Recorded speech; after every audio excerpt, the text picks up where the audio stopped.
নমস্কার বন্ধুরা, আপনার বাড়িতে যদি নয়নতারা বা সদাবাহার গাছ থাকে তাহলে আজ থেকেই এই গাছটির সঠিকভাবে যত্ন নিন এবং সঠিক জায়গায় রাখুন। কারণ এই গাছটি শুধুমাত্র একটি সুন্দর ফুলের গাছ নয়, অনেকের বিশ্বাস অনুযায়ী এটি আমাদের জীবনের সুখ, শান্তি, সৌভাগ্য এবং ইতিবাচক শক্তির সঙ্গেও জড়িত। তাই এই গাছ সম্পর্কে সঠিক তথ্য জানা অত্যন্ত জরুরি। আজকের এই ভিডিওতে আমরা বিস্তারিত জানব নয়নতারা গাছের উপকারিতা, ধর্মীয় গুরুত্ব, বাস্তুমতে কোথায় রাখা উচিত, কোথায় রাখা উচিত নয় এবং এই গাছের সঙ্গে জড়িয়ে থাকা বিভিন্ন বিশ্বাস ও সতর্কিত বিষয়। নয়নতারা গাছের পরিচয়। প্রথমেই জেনে নেওয়া যাক নয়নতারা গাছ কেমন দেখতে হয়। নয়নতারা ফুল সাধারণত সাদা, হালকা গোলাপি অথবা গাঢ় গোলাপি রঙের হয়ে থাকে। ফুলে 5টি পাপড়ি থাকে এবং দেখতে অত্যন্ত সুন্দর ও আকর্ষণীয়। এই গাছের সবচেয়ে বড় বৈশিষ্ট্য হলো বছরে প্রায় সব সময় এতে ফুল ফোটে, তাই এর নাম সদাবাহার। গ্রামের বাড়ির উঠোন থেকে শুরু করে শহরের বারান্দায়, ছাদ বাগানে কিংবা মন্দিরের আশেপাশে এই গাছ খুব সহজেই দেখা যায়। কম যত্নেই বেড়ে ওঠার কারণে অনেকে শখ করে এই গাছ বাড়িতে লাগিয়ে থাকেন। চলুন এবার জেনে নেওয়া যাক নয়নতারা গাছের ঔষধি গুণাগুণ। শুধু সৌন্দর্যের জন্য নয়, নয়নতারা গাছে রয়েছে অসাধারণ কিছু ঔষধি গুণ। আয়ুর্বেদ শাস্ত্রে বহু শতাব্দী ধরে এই গাছের ব্যবহার হয়ে আসছে। এর পাতা, ফুল এবং বিভিন্ন অংশ নানা ধরনের ভেষজ চিকিৎসায় ব্যবহৃত হয়।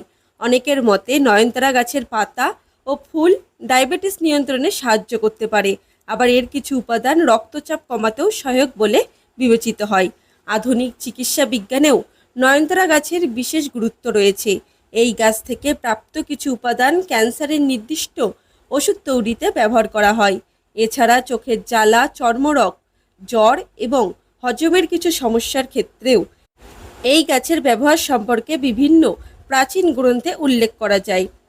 চলুন এবার জেনে নেওয়া যাক আধ্যাত্মিক এবং ধর্মীয় গুরুত্ব। বৈদিক শাস্ত্রে বিভিন্ন ফুল ও গাছের আলাদা আলাদা গুরুত্ব রয়েছে। নয়নতারা ফুলকে একটি শুভ এবং পবিত্র ফুল হিসেবে বিবেচনা করা হয়। সাদা রঙের নয়নতারার পবিত্রতা, শান্তি এবং নির্মলতার প্রতীক হিসেবে ধরা হয়। অন্যদিকে গোলাপি রঙের নয়নতারা প্রেম, ভক্তি, আন্তরিকতার প্রতীক হিসেবে পরিচিত। অনেকের বিশ্বাস যেসব গাছে সারা বছর ফুল ফোটে সেই সব গাছ বাড়িতে থাকলে পরিবারের সুখ, শান্তি এবং সমৃদ্ধি বৃদ্ধি পায়। নয়নতারা গাছকেও সেই ধরনের একটি গাছ বলে মনে করা হয়। বন্ধুরা, যে কোনো ফুলের গাছই বাড়ির সুবাস বাড়ায়, দেখতে সুন্দর লাগে, তাই আমরা ফুল গাছকে রাখি। শাস্ত্রে বলা হয়েছে যেসব গাছে সারা বছর ফুল ফোটে সেই সব গাছ নাকি ঘরের শান্তি, সমৃদ্ধি বৃদ্ধি পায়। নয়নতারা ফুল ঘরে থাকলে মানসিক শান্তি আসে। যারা রাগী স্বভাবের তাদের রাগ ধীরে ধীরে কমতে থাকে। এটি ঘরের ভেতরের নেতিবাচক শক্তি দূর করে। অনেকের মতে নয়নতারা গাছ আপদ বিপদে, অশুভ শক্তি থেকে আমাদের রক্ষা করে।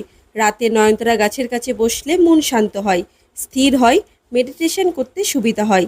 তবে এই নয়নতারা গাছের দিকে আপনারা যদি ভুল দিকে লাগায় তাহলে কিন্তু হিতের বিপরীত হতে পারে।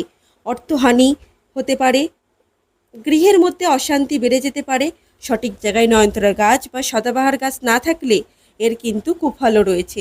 বিশেষ করে নয়নতারার গাছটি যদি আপনারা আপনার বাড়িতে এই দিকে লাগান তাহলে আপনার সমস্ত টাকা রোগ ব্যাধির পেছনে খরচ করতে করতে শেষ হয়ে যাবে। অনেকের মতে বাড়িতে নয়নতারা গাছ থাকলে ঘরের পরিবেশ আরও সুন্দর এবং প্রাণবন্ত হয়ে ওঠে। এই গাছের উপস্থিতি মানসিক প্রশান্তি বৃদ্ধি করে। যারা খুব সহজেই রেগে যান বা মানসিক অস্থিরতায় ভোগেন তাদের জন্য এই গাছটি ইতিবাচক পরিবেশ তৈরিতে সহায়ক বলে বিশ্বাস করা হয়। অনেকে আবার মনে করেন নয়নতারা গাছ নেতিবাচক শক্তি দূর করতে সাহায্য করে। বাস্তবতে কোথায় রাখা সবচেয়ে শুভ এই নয়নতারা গাছ? চলুন এবার জেনে নেওয়া যাক। শাস্ত্র অনুযায়ী নয়নতারা গাছ রাখার জন্য সবচেয়ে শুভ স্থান হলো উত্তর পূর্ব দিক, যাকে ঈশান কোণ বলা হয়। এছাড়াও উত্তর এবং পূর্ব দিকেও এই গাছটি রাখা শুভ বলে মনে করা হয়। বিশ্বাস করা হয় এই দিকগুলোতে গাছ রাখলে পরিবারের সদস্যের জীবনের উন্নতি আসে, অর্থনৈতিক অবস্থার উন্নতি হয় এবং সন্তানদের পড়াশোনার মনোযোগ বৃদ্ধি পায়। এছাড়াও ঘরের পরিবেশ সতেজ এবং ইতিবাচক থাকে। বন্ধুরা, আপনারা ভুলেও কিন্তু এই গাছটি পশ্চিম দিকে অথবা দক্ষিণ দিকে লাগাবেন না, তাহলে কিন্তু এর ফল হিতের বিপরীত হতে পারে। আপনার পরিবারে ঘনিয়ে আসতে পারে চরম দুর্ভোগ্য। তাই অবশ্যই এই কথাটি খেয়াল রাখবেন, কারণ পরিবারই হলো আপনাদের সকলের শান্তির স্থল। চলুন এবার জেনে নেওয়া যাক কোন কোন জায়গায় নয়নতারা গাছ রাখা উচিত নয়। অনেকেই বাস্তুবিজ্ঞানীদের মতে বাড়ির দক্ষিণ, দক্ষিণ পশ্চিম, উত্তর পশ্চিম দিকে নয়নতারা গাছ রাখা এড়িয়ে চলা উচিত, কারণ তাদের বিশ্বাস এই দিকগুলোতে গাছ রাখলে পারিবারিক অশান্তি, মানসিক চাপ এবং বিভিন্ন ধরনের বাধা বিপত্তি দেখা দিতে পারে। এছাড়া শোবার ঘরে নয়নতারা গাছ রাখলে অনেকেই অনুসূচি বলে মনে করেন, কারণ তাদের মতে এতে স্বামী স্ত্রীর মধ্যে মতবিরোধ বা অশান্তি বাড়তে পারে। এছাড়া রান্নাঘর কিংবা বাথরুমের পাশে এই গাছ না রাখারই পরামর্শ দেওয়া হয় শাস্ত্র অনুসারে। তাই এই দিকগুলি আপনারা এড়িয়ে চলবেন। এই কথাগুলো মাথায় রেখেই আপনারা বাড়িতে নয়নতারা গাছ রোপণ করবেন। চলুন এবার আমরা জেনে নেব গাছ শুকিয়ে যাওয়া বা ফুল না ফোটার অর্থ কী। অনেকেই মনে করেন যদি নয়নতারা গাছ বারবার শুকিয়ে যায় অথবা দীর্ঘদিন ফুল না ফোটে তাহলে তা অশুভ সংকেত হতে পারে। তবে বাস্তবে এর পেছনে বৈজ্ঞানিক কারণও থাকতে পারে, যেমন পর্যাপ্ত সূর্যালোক না পাওয়া।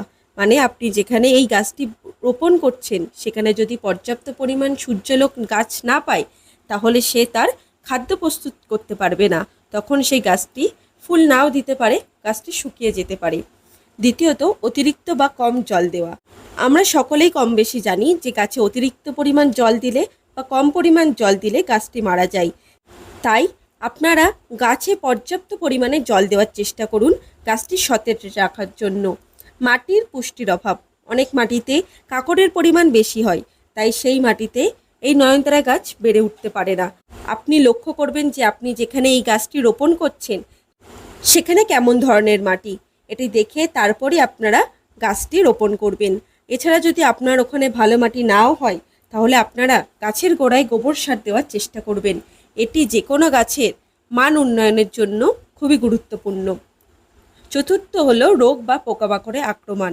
অনেক সময় গাছে যে কোনো পোকা লাগার কারণে ফুল ফোটে না অথবা গাছের পাতা নষ্ট হয়ে যায়। তাই এমন হলে প্রথমেই গাছের পরিচর্যার দিকে নজর দেওয়া উচিত। চলুন এবার জেনে নেওয়া যাক সদর দরজার সামনে নয়নতারা গাছ রাখলে কি হয়। অনেক পরিবারের বিশ্বাস বাড়ির প্রধান দরজার সামনে নয়নতারা গাছ রাখলে শুভ শক্তি বাড়িতে প্রবেশ করে এবং নেতিবাচক প্রভাব দূরে থাকে। এছাড়া এটি বাড়ির সৌন্দর্য বৃদ্ধি করে এবং আগত অতিথিদের কাছে একটি সুন্দর পরিবেশ তৈরি করে। পুজোয় নয়নতারা ফুলের ব্যবহার সম্পর্কে জেনে নেওয়া যাক। ধর্মীয় বিশ্বাস অনুযায়ী ভগবান শিব, মা লক্ষ্মী, ভগবান বিষ্ণুর পুজোয় নয়নতারা ফুল ব্যবহার করা যায়, শুভ বলে মনে করা হয়।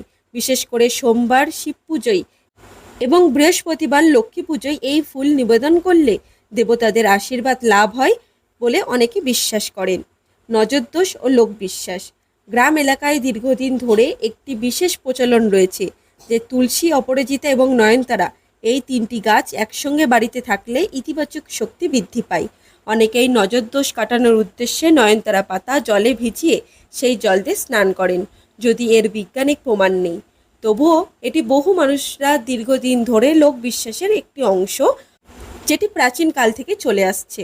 বন্ধুরা, নয়নতারা গাছে শুধুমাত্র একটি ফুল গাছ নয়, এর মধ্যে রয়েছে প্রাকৃতিক সৌন্দর্য, ঔষধি গুণাগুণ, ধর্মীয় গুরুত্ব এবং বিভিন্ন লোকবিশ্বাসের সমন্বয়। তাই যদি আপনার বাড়িতে নয়নতারা গাছ থাকে তাহলে অবশ্যই সঠিকভাবে এর পরিচর্যা করুন। পর্যাপ্ত রোদ, নিয়মিত জল এবং উপযুক্ত পরিবেশ দিন। সুস্থ ও সুন্দর একটি নয়নতারা গাছ আপনার বাড়িতে সৌন্দর্য অনেক গুণ বাড়িয়ে তুলতে পারে। বন্ধুরা, আজকের ভিডিও এখানেই শেষ করছি। আশা করছি আপনাদের ভিডিওটি ভালো লেগেছে। যদি ভিডিওটি ভালো লেগে থাকে তাহলে লাইক, কমেন্ট এবং শেয়ার করবেন। এই ধরনের ভিডিও আরও দেখতে আমার চ্যানেলটিকে সাবস্ক্রাইব করতে ভুলবেন না। দেখা হচ্ছে আবার একটি নতুন ভিডিওতে। ততদিন ভালো থাকবেন, সুস্থ থাকবেন। ধন্যবাদ।